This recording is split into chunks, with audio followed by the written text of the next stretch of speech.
రాజధాని అమరావతి నిర్మాణం శరవేగంగా జరుగుతోంది. అత్యంత కీలకమైన సచివాలయం, దానికి అనుబంధంగా నిర్మిస్తున్న 5 ఐకానిక్ టవర్ల నిర్మాణం స్పీడ్ గా సాగుతోంది.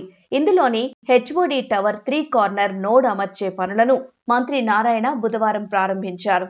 అమరావతి క్యాపిటల్ సిటీలో ఏదైతే అడ్మినిస్ట్రేషన్ కోసం అటు సీఎం గారు కానీ, మినిస్టర్లు కానీ, special secretaries or secretaries and HODs అందరూ ఒకే దగ్గర ఉండే విధంగా 5 టవర్లు డిజైన్ చేయబడ్డాయి. ఈ 5 టవర్ల యొక్క వర్క్ ఎంతో వేగవంతంగా జరుగుతుంది. ఈరోజు ఎల్ఎన్టీ వాళ్ళు యాక్చువల్గా దీనికి సంబంధించిన టవర్లలో ఒక టవర్కి కార్నర్ నోడ్ అనే దాన్ని వాళ్ళు యాక్చువల్గా చేస్తున్నారు. ఇదంతా లేటెస్ట్ టెక్నాలజీ, డయాగ్రిడ్ టెక్నాలజీలతో ఈరోజు జరుగుతున్న వర్క్. అసలేంటి కార్నర్ నోడ్? డయాగ్రిడ్ టెక్నాలజీ అంటే ఏమిటి? పిల్లర్లు లేకుండా అంత భారీ భవనాలను ఎలా నిర్మిస్తారు?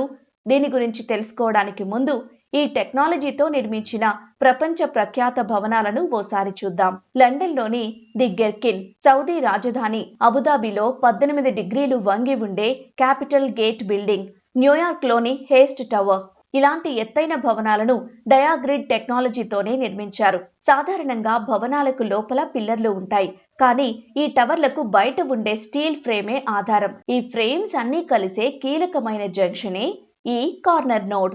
భవనం వందల ఏళ్ల పాటు చెక్కు చెదరకుండా ఉండడానికి, భూకంపాలను సైతం తట్టుకోవడానికి ఈ టెక్నాలజీనే ప్రాణం.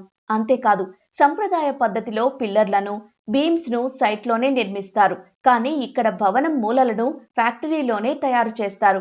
వీటిని సైట్ కు తెచ్చిన తర్వాత మిగిలిన బీమ్స్ లేదా వాల్ ప్యానెల్స్ ను ఈ నోడ్స్ కు బెల్టులు లేదా వెల్డింగ్ ద్వారా బిగిస్తారు. దీనివల్ల సైట్ లో కాంక్రీట్ ఆరడం కోసం వేచి చూడాల్సిన అవసరం ఉండదు.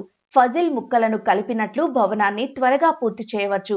ఈ నోడ్స్ భవనం బరువును సమానంగా డిస్ట్రిబ్యూట్ చేస్తాయి. ఇవి ఫ్యాక్టరీలో తయారవుతాయి కాబట్టి కొలతలలో తేడాలుండవు. సైట్ వద్ద కూలీల అవసరం, పని భారం తగ్గుతుంది. డయాగ్రిడ్ టెక్నాలజీతో నిర్మిస్తున్న ఈ టవర్లు పూర్తయితే విశాలమైన హాల్స్, పిల్లర్లు లేని ఆఫీస్ స్పేస్ తో అమరావతికి సరికొత్త ఐకాన్ గా నిలవబోతున్నాయి.